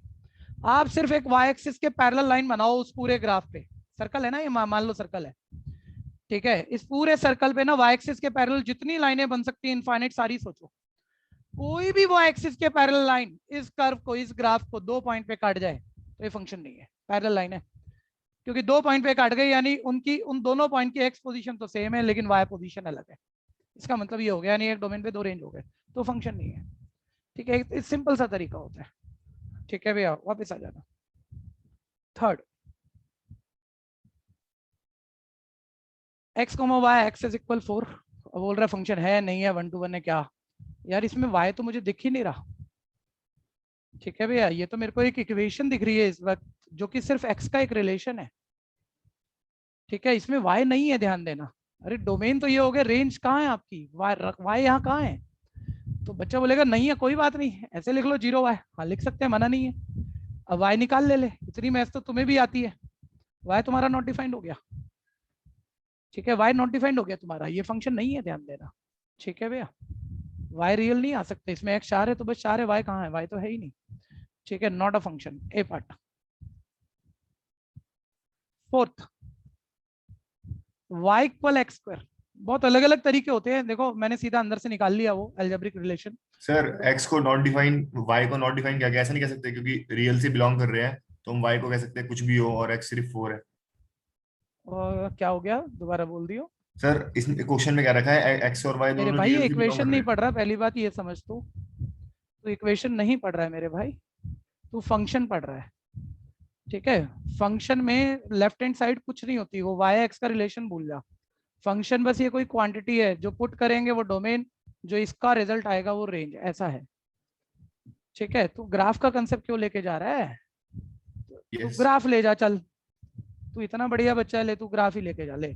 x इक्वल 4 का ग्राफ बनाना आता है? Yes sir. अब बताए फंक्शन है नो सर। ना? ये सबकी x पोजीशन एक ही है और सबकी y पोजीशन यस सर। अलग अलग है, ठीक है। ऐसे कर ले। Fourth, y equal x square, साथ रहना भैया। बोलता है फंक्शन है कि नहीं है, पहले तो वही देख लो, इनवर्स तो बाद में ढूंढ लेना भैया। तो सर कैसे चेक करूं कि फंक्शन है कि नहीं है? y डिपेंडेंट ऑन x है। आप तो ऐसे देख लो भैया, उसने ऐसे दिया हुआ है x और y रियल हो सकते हैं। रियल में आपको एक अच्छे से बात पता है, एक मोटे तौर पे आप समझते हो पॉजिटिव नंबर भी है, नेगेटिव भी है, जीरो भी है। तो यार पॉजिटिव का स्क्वायर पॉजिटिव आएगा, नेगेटिव का स्क्वायर भी पॉजिटिव आएगा, और जीरो का स्क्वायर जीरो, ठीक है। बहुत चीजें पता है आपने 11th 12th में जो मैथ्स पढ़ी है। सर ये पैराबोलिक ग्राफ है, लेकिन पैराबोला भी याद होगा यार, चार होते हैं, एक्स एक्सिस के अलोंग राइट, वाई एक्सिस के अलोंग अपवर्ड, एक्स एक्सिस के अलोंग डाउनवर्ड। वो वाली गेम वैसे मुझे ले नहीं जानी चाहिए। आप तो बस इतना चेक करो, देखो ऐसे चेक करो, एरो डायग्राम से माइंड में देख लो, क्योंकि वो पैराबोला के कंसेप्ट सोचने पड़ गए तो टाइम ज्यादा लग जाता है थोड़ा सा। सर फंक्शन है या नहीं है? सर एक तो माइनस भी पुट होगा इसमें, जीरो भी पुट होगा, स्क्वायर डिफाइंड होगा, पॉजिटिव का स्क्वायर डिफाइंड होगा, पूरी सेट फुल्ली यूटिलाइज है। नेगेटिव का स्क्वायर पॉजिटिव आ जाएगा, जीरो का स्क्वायर जीरो आ जाएगा, पॉजिटिव का स्क्वायर फिर पॉजिटिव आ जाएगा। ऐसा नहीं हो सकता सर कि एक डोमेन पे दो रेंज आ जाए, ये नहीं हो सकता। हाँ, दो डोमेन पे एक रेंज आ जाएंगे, क्योंकि -1 का स्क्वायर भी 1 होता है और 1 का स्क्वायर भी 1 होता है। तो फंक्शन तो है सर ये, ठीक है, B part, it is a function, लेकिन 1 to 1 नहीं है। वो दिख रहा है भैया, 1 to 1 नहीं है, फंक्शन है। आपको बी मिल गया, पार्ट खत्म करो। लेकिन 1 का स्क्वायर भी 1 होता है और -1 का स्क्वायर भी 1 होता है, तो मैनी टू 1 है, 1 to 1 नहीं है। नेक्स्ट, फोर्थ का बी पार्ट हो गया, फंक्शन है। Fifth, X smaller than Y. अरे फंक्शन ऑलवेज इक्वलिटी पर होते हैं, ये रिलेशन तो हो सकता था, फंक्शन नहीं हो सकता। फंक्शन y इक्वल कुछ भी, y इक्वल कुछ भी, भाई इसमें x डालोगे तो क्या आएगा? y x से बड़ा है, तो ये थोड़ी आ गया y क्या है, एग्जैक्टली क्या है, ये तो नहीं आया ना, तो ये फंक्शन नहीं है, दिमाग लगाने की जरूरत नहीं है, ग्रेटर स्मॉलर आ गया।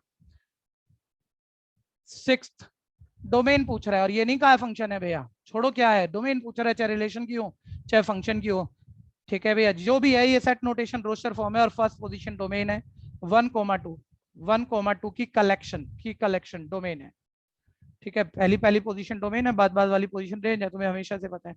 इसकी रेंज पूछ रहा है वो, ये मत सोचना ये फंक्शन है, उसने नहीं कहा। रेंज वाई पोजीशन, ठीक है, 0 0 0 0। अब रिपीट थोड़ी करोगे ना, 2 बारी लिखोगे ना 4 बारी लिखोगे, एक ही बारी लिखोगे। सेट में कोई मेंबर रिपीट नहीं होता, यानी रेंज बी पार्ट है। Next, 8th, y equal x square की डोमेन और रेंज पूछ रहा है, तो वही बात है, अभी बोला ही हमने, ठीक है भैया, कि जब आपको कह रहा है भैया डोमेन रेंज क्या, उसने खुद कहा है x रियल है y रियल है, ठीक है भैया। और एक बारी समझ लेना, फंक्शन नहीं है, उसने कहा नहीं है भैया हम ये तुम्हें फंक्शन कह रहे हैं, भाई प्रूविंग में हो जाए चाहे फंक्शन प्रूफ, उसको छोड़ो। उसने तो कहा है भैया ये कुछ भी है, रिलेशन भी हो सकता है, कहने का मतलब आप डोमेन रेंज बता दो, क्योंकि एक बारी अगर ये इसे फंक्शन कह देता ना, तो पक्की बात ये पहली वाली जो एक्स डोमेन है, फंक्शन में पूरा पहला सेट डोमेन होता है, पूरा ऑक्यूपाई होना चाहिए एज अ डोमेन, तो मैं पहले सेट को एक्स को रियल को आंख बंद करके डोमेन बोल देता। लेकिन अभी तो चलो हम लोग तो चेक ही कर रहे हैं कि भाई y इक्वल एक्स स्क्वायर में क्या नेगेटिव जीरो पॉजिटिव पुट कर पाएंगे? सर सबका स्क्वायर डिफाइंड हो रहा है, सब पुट कर पाओगे, ठीक है, तो डोमेन सब है। और नेगेटिव का स्क्वायर पॉजिटिव, पॉजिटिव का स्क्वायर पॉजिटिव, और जीरो का स्क्वायर जीरो आएगा सर, तो रेंज जीरो या जीरो से बड़ी आएंगी और पुट पूरे रियल नंबर होंगे। यानी डोमेन और रेंज देखो, डोमेन तो ऑल रियल है, लेकिन रेंज क्या नेचुरल में भैया डेसिमल नहीं होते, ध्यान देना, 1 2 3 होता है। जब आप डेसिमल नंबर डालोगे तो उनका स्क्वायर डेसिमल आंसर आएगा ना भाई, तो रेंज नेचुरल क्यों आएंगी? गलत बात है ये। हाँ, डोमेन सारे रियल है, range non negative real number है, बिल्कुल नॉन नेगेटिव रियल नंबर है।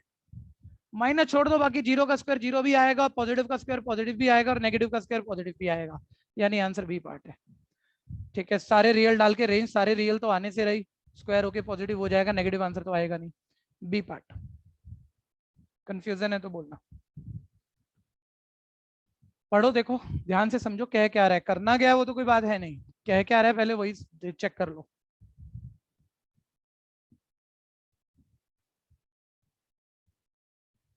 उसने बोला डोमेन इस सेट का 1 है। डोमेन डोमेन जो भी फंक्शन नीचे दिए हुए हैं, डोमेन ऑफ एक्स, ठीक है, एफ एक्स होना चाहिए, वैसे अधूरी बात है थोड़ी सी, डोमेन ऑफ एफ एक्स और जी एक्स ऐसा कुछ होना चाहिए।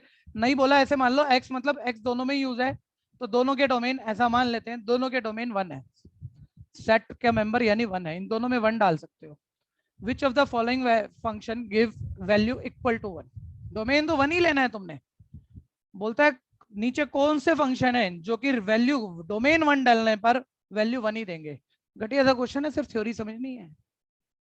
एक्स की जगह आपको 1 ही डालना है, कौन से फंक्शन इक्वल वैल्यू और 1 वैल्यू देंगे। भाई इसमें डाल लो एक्स की जगह 1, 1 का स्क्वायर 1, इसमें डाल लो एक्स की जगह 1, 1, तो भैया 1 डालने पर, डोमेन 1 डालने पर आंसर 1 यही दे रहा है, यही दे रहा है, ये पार्ट तो है ही है। यहाँ 1 डालोगे 1 आएगा, लेकिन ये 0 हो जाएगा, ये नहीं दे रहा। यहाँ 1 डालोगे 3 हो जाएगा, वो 4 हो जाएगा, ये भी नहीं दे रहा। तो पहला पार्ट ए पार्ट आंसर है, 9th A part. Next 10th, F of X ऐसा आता है, बिल्कुल हल्का सा आता है, देखो कुछ भी खास नहीं है, बहुत टेक्निकल नहीं है ये। फंक्शन है, बोलता है एफ ऑफ -1 निकाल दो, तो डाल दो भाई एक्स की जगह -1 डाल दो, तो माइनस माइनस प्लस 1, 1/2 हो जाएगा आपका, यही है ना, 1/2 B part. Next 11th,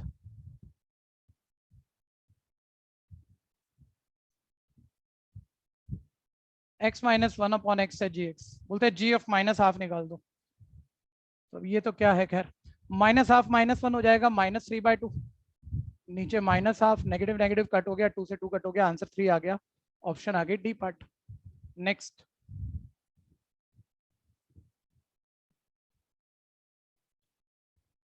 12th, composition of function आ गई, composition of function. F X defined है, ऑलरेडी डिफाइंड है, एफ एक्स 1/1 माइनस एक्स है, G X X -1 upon X है, और बोल रहे फॉग ऑफ एक्स निकाल दो। 1 मिनट में इसे बोलूं, इससे पहले एक बहुत खास बात सुन लो, ठीक है, जिस पर क्वेश्चन हो सकते हैं, सभी ध्यान से सुन लेना। आइडेंटिटी फंक्शन किसे कहते हैं? आइडेंटिटी फंक्शन किसे कहते हैं? कोई भी फंक्शन जिसमें डोमेन और रेंज बिल्कुल बराबर हो, जो डोमेन डालो वही रेंज आ जाए, उसे हम आइडेंटिटी फंक्शन कहते हैं। एग्जाम्पल इसका सबसे सिंपल, y इक्वल एक्स, वही दोनों बराबर ही रख दिया मैंने। अब आप एक्स जो मर्जी डालते रहो, y वही आता रहेगा, डोमेन रेंज बराबर हो जाएगा, आइडेंटिटी फंक्शन है। लेकिन अगर इंडिविजुअली एफ को देख रहे हो, आइडेंटिटी फंक्शन थोड़ा ही, आप 1 डालोगे आंसर 1 थोड़ी आएगा, बल्कि नॉट डिफाइंड हो जाएगा, मतलब तो पुट भी नहीं कर पा रहे आप, ठीक है। 2 डालोगे आंसर कुछ और आ जाएगा, जो डोमेन है वो रेंज नहीं आ रहा है आपके, ना एफ आइडेंटिटी फंक्शन है ना जी आइडेंटिटी फंक्शन है। सर कंटेक्स्ट क्या है, बोल क्यों रहे हो? ठीक है, वो तो फॉग पूछ रहा है, कंपोजिशन ऑफ फंक्शन पूछ रहे हैं, निकाल देते हैं।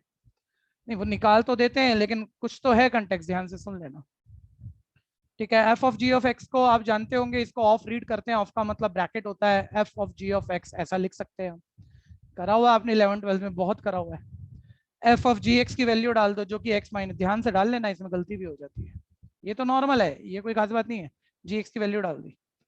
अब ध्यान दो, F of x -1 upon x निकालना है, तो एफ ऑफ एक्स नहीं चाहिए, F of x -1 upon x चाहिए, तो एक्स की जगह रिप्लेस मार दो एक्स -1 अपॉन एक्स, और अगर इधर एक्स की जगह एक्स -1 अपॉन एक्स जाएगा तो इधर भी जाएगा, यानी ये ऐसे बन जाएगा 1/1 माइनस एक्स की जगह एक्स -1 अपॉन एक्स लिखना है, यही बात बोल रहा है ये, तो यहाँ भी लिखना पड़ेगा, यानी हो जाएगा एक्स -1 अपॉन एक्स। किसी को कंफ्यूजन है इसमें तो बोलना, इसी स्टेप पे बस एलसीएम ले लो, तो नीचे वाली एक्स तो एलसीएम के बाद ऊपर आ जाएगी, और नीचे एक्स -x + 1 हो जाएगा, कुल मिला के एक्स आ गया। अगर आप कुछ एक्सप्लोर कर रहे हैं, ठीक है, उसने फॉग पूछा था, आपने निकाल दिया, एक्स आ गया, ठीक है, ऑप्शन आपकी ए पार्ट आ गई, उसको तो खत्म करो। लेकिन अगर आप ध्यान दे रहे हो तो फॉग कंपोजिशन ऑफ फंक्शन, अगर एफ एक फंक्शन है, जी एक फंक्शन है, तो उसकी कंपोजिशन भी एक फंक्शन है, और इस फंक्शन में जो इनपुट है वही आपके आउटपुट है, जो डोमेन है वही आपकी रेंज है, ये आइडेंटिटी फंक्शन है। नेक्स्ट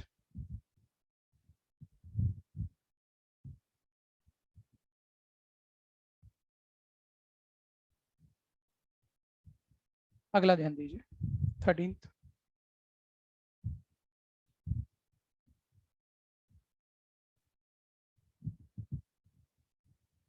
कंपोजिशन निकालनी, निकाल दो, बस गलत करोगे कुछ, और समझाने जैसा नहीं है लेकिन हो जाएगा गलत। जी है मेरे पास एफ ऑफ एक्स निकालना है, गॉफ ऑफ एक्स सीधा लिख के देते हैं, G of F of X. G of F of X का मतलब है 1/1 माइनस एक्स। ठीक है भैया, अब जी में एक्स की जगह रिप्लेस मारना है 1/1 माइनस एक्स, एक्स की जगह रिप्लेस मारना है तो दोनों जगह रिप्लेस करोगे तो एक्स की जगह आ जाएगा 1/1 माइनस एक्स माइनस 1/x की जगह आ जाएगा 1/1 माइनस एक्स। एलसीएम ले लोगे 1 - 1 plus x upon 1 minus x upon 1/1 minus x, ये कट हो गया, ये कट हो गया, एक्स आ गया। आइडेंटिटी फंक्शन ये भी है लेकिन छोड़ो, इसने तो पूछा हुआ है, और आंसर हमसे जो कि हो गया एक्स यानी बी पार्ट। एक कंडीशन और होती है, ध्यान से सुनना, अगर गॉफ एक आइडेंटिटी फंक्शन है, गॉफ एक आइडेंटिटी फंक्शन है, फॉग भी एक आइडेंटिटी फंक्शन है, मैपिंग नहीं बोल रहा हूं मैं इसमें कोई भी, तो जी इनवर्स होता है एफ का, ये डबल इंप्लाई करता है, या एफ इनवर्स होता है जी का। अगर गॉफ और फॉग दोनों आइडेंटिटी फंक्शन आ जाए उल्टा पुल्टा करके, ठीक है भैया, तो जी का इनवर्स एफ या एफ का इनवर्स जी होता है। नेक्स्ट,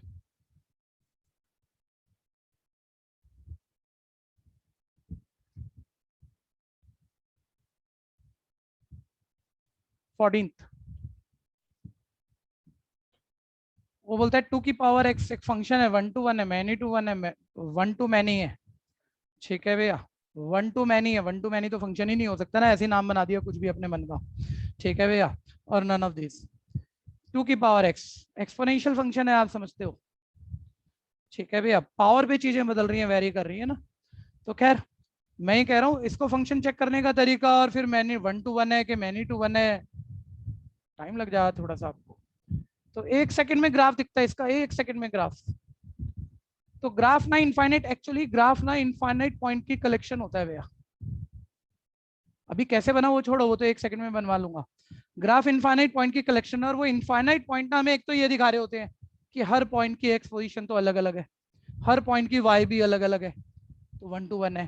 फिर फंक्शन है कि नहीं है, अगर मैं कोई भी वाई एक्सिस के पैरेलल लाइन ड्रॉ करूंगा तो हर ग्राफ को हर जगह वो एक ही पॉइंट पे काटेगी, एक अलग अलग हर अलग अलग पॉइंट पे काटेगी। ठीक है भैया, 2 पॉइंट पे नहीं कट कर रही तो फंक्शन भी है, फिर 1 to 1 है कि नहीं, सब दिख जाता है बड़ी जल्दी अगर ग्राफ की इमेजिनेशन आ जाए तो यार डाल लो ना, पहले 0 डाल लो, 2 की पावर 0 1, ये लो x 0 पे y 1 आ गया। ठीक है, फिर 1 डाल लो 2 की पावर 1 पे, ये 2 हो जाएगा, 2 की पावर 2 पे ये 4 हो जाएगा, ये ऐसे बढ़ रहा है, देखो ऐसे भाग रहा है। फिर थोड़ा इधर माइनस के डाल लो, 2 की पावर -1, सर वो 1/2 यानी हाफ। ठीक है, मैंने ध्यान देना -1 डाला था, 2 की पावर -1 रेसिप्रोकल होके 1/2 हाफ आ गया, यानी -1 पे ये हाफ, x -1 पे y हाफ 0.5, ये ऐसे आ गया। -2 डालोगे तो 2 की पावर -2, 1/2 का स्क्वायर 1/4, 1/4 0.25 होता है, और नजदीक आ जाएगा। मतलब ये टूवर्ड एक्स एक्सिस चलता रहेगा लेकिन एक्स एक्सिस को मीट तो कभी नहीं करेगा।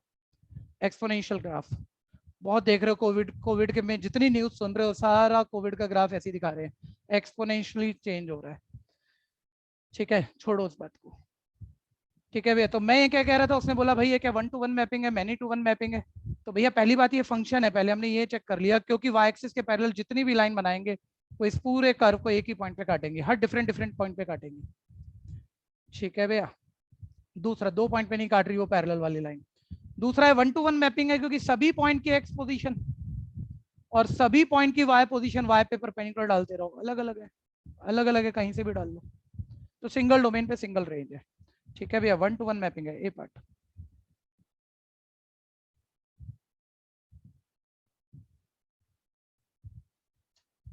Question, range of the function log base 10 angle 1 + x।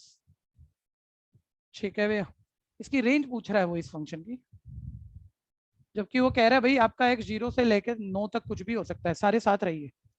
मुझे क्या पता भाई इसकी रेंज क्या होगी, आपको पता है जो x की जगह पुट करेंगे डोमेन, जो आंसर आएगा range y, range y x। ठीक है, तो आप भैया x की जगह 0 डाल सकते हो। ठीक है, x की जगह 0 डालो, सबसे छोटा नंबर डालो, कोई आंसर आ रहा है, फिर x की जगह 9 डालो, सबसे बड़ा नंबर डालो, कोई आंसर आ रहा है, तो आंसर कहाँ से कहाँ तक आ रहा है, आइडिया आ गया, काम खत्म हो गया तुम्हारा। ठीक है भैया, तो देखो जरा, x की जगह आपने 0 डाला तो log 1 बन गया है, और याद होगा भैया log 1 0 होता है किसी भी बेस पे। ठीक है, पढ़ा है हमने, लॉगरिथम दोनों तरह के बैचों में कर लिया हमने। ये ऐसे याद कर लो, 10 की, इसका मतलब देख लो 10 की क्या पावर रखें कि आंसर 1 आ जाए सर, 0, मीनिंग जो बताया था आपको।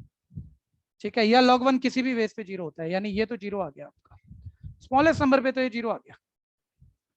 ठीक है भैया, 9 रख लो सर, 9 + 1 10 हो जाएगा, log बेस 10 एंगल 10 और बेस एंगल सेम होते हैं तो 1 होता है।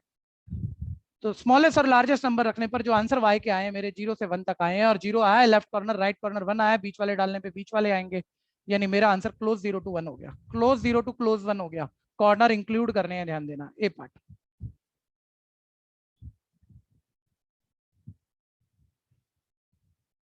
अच्छा, यहाँ उतना टेक्निकल क्वेश्चन थोड़ी आएगा भाई कि इन्वर्टेबल प्रूफ कर दे, 5 मार्कर क्वेश्चन हो जाता है 12th में, है ना, एमसीक्यू है ना, वो तो इनवर्स पूछ लेगा ज्यादा से ज्यादा। और एक और बात होती है, जब वो इनवर्स पूछ रहा है तो हमें ये भी दिमाग नहीं लगाना कि होगा कि नहीं होगा, होगा ही।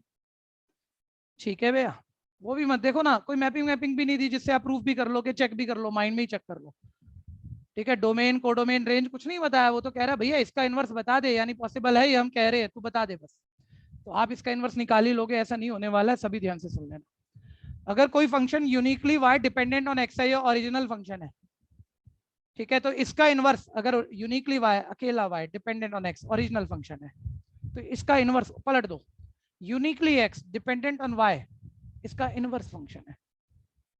ठीक है, इसका इनवर्स फंक्शन है, तो इसका इनवर्स फंक्शन, अब उसने बस पूछा ही है तो y/2 होना चाहिए। बच्चा कह रहा है y/2 मेरे को मिला नहीं, मैंने नन ऑफ दिस मार्क कराया। फिर ये तुम्हारी ना समझी है, अरे तुम्हारे घर में एक बच्चे का जन्म हुआ, तुमने उसका नाम राम रख दिया, श्याम रख दिया, कालू रख दिया, पीलू रख दिया, क्या फर्क पड़ गया, तुमने रखना है जो मर्जी रखो भाई, कौन मना कर रहा है। तुम्हारा इनवर्स फंक्शन y/2 है, और y एक वेरिएबल ही है, एक अल्फाबेट ही है, एक नाम ही है, तो नाम ही तो है, तो y की जगह x बोल दे, क्या फर्क पड़ता है। ठीक है, मान लो ये इनवर्स फंक्शन है, मैं ऐसे बोलूंगा ना, ये f इनवर्स है, डिपेंडेंट ऑन x है, और ये y/2 है, मैं ऐसे बोलूंगा ना। ठीक है, ये f का इनवर्स है, ठीक है, डिपेंडेंट ऑन y है, सॉरी, ठीक है, ऐसे ही बोलूंगा ना मैं कि f inverse y equal y/2 है, तो y की जगह u रख ले दोनों तरफ, y की जगह a रख ले, y की जगह x रख ले, क्या फर्क पड़ गया, x/2 इनवर्स है। ये आखिरी वाली बात ज्यादा छोटी है, लेकिन कोई कोई, क्योंकि 12th में इतना भी नहीं हुआ भैया, ये भी था इन्वर्टेबल फंक्शन में, ये भी चीजें खूब थी, लेकिन वो इन्वर्टेबल आपने पढ़ा नहीं है तो आपको पता नहीं होगा। ठीक है, तो invertible X dependent on Y आ गया, लेकिन जरूरी नहीं है वो वाई वेरिएबल से डिफाइंड होगा, वो किसी थर्ड फोर्थ वेरिएबल से भी डिफाइंड हो सकता है, खुद एक्स से भी डिफाइंड हो सकता है, कंफ्यूजन है तो बोल देना। नेक्स्ट, एफ एक्स है आपके पास x+3, जी एक्स है आपके पास x², और फॉग ऑफ एक्स पूछ रहा है, F of G of X, निकाल दो फटाफट ये तो F of G of X का मतलब x² है। अब एफ ऑफ x² चाहिए, तो x की जगह x² इधर डालोगे तो इधर भी डालोगे, तो ये आ गया x² + 3, A part answer. Next,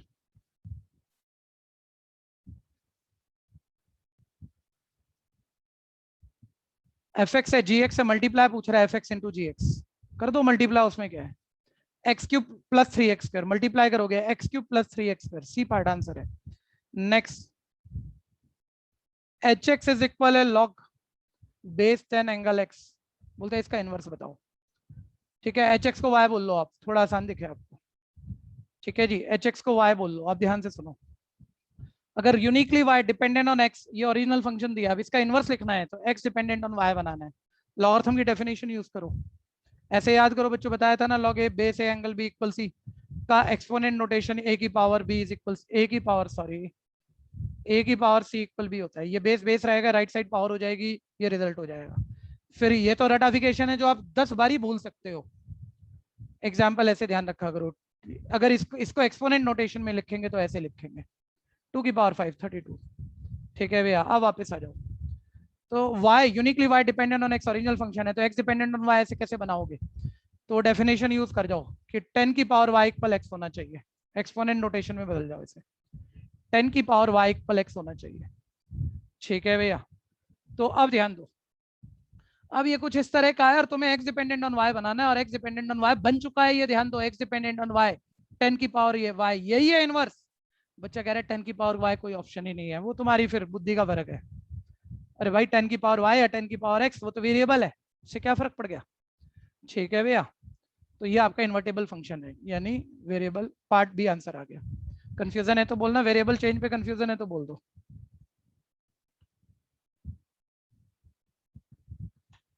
next 20 hx is equal है 10 की पावर 1 प्लस x। डोमेन दिया मैं बोलता है एक फंक्शन है, डोमेन है 0 to 9, रेंज पूछ रहा है, सबसे छोटा नंबर डालो सबसे बड़ा डालो, रेंज का आइडिया आ जाएगा। सर 0 डालूंगा तो 10 की पावर 1 यानी आंसर 10 आएगा स्मॉल एस, 9 डालूंगा तो 10 की पावर 10 आएगा आंसर। ठीक है भैया, यानी ये भी जो भी आंसर है 10 से 10 की पावर 10 तक जाएंगे। कॉर्नर तो आएंगे क्योंकि कॉर्नर तो डाल पा रहे हैं हम, इक्वल है बीच में। ठीक है भैया, ए पार्ट आंसर है। कंफ्यूजन है तो बोलना। ठीक है जी, यहाँ आपका ये पार्ट खत्म हुआ। अब हम आ गए डिफरेंट टाइप ऑफ रिलेशन, आगे समझिएगा।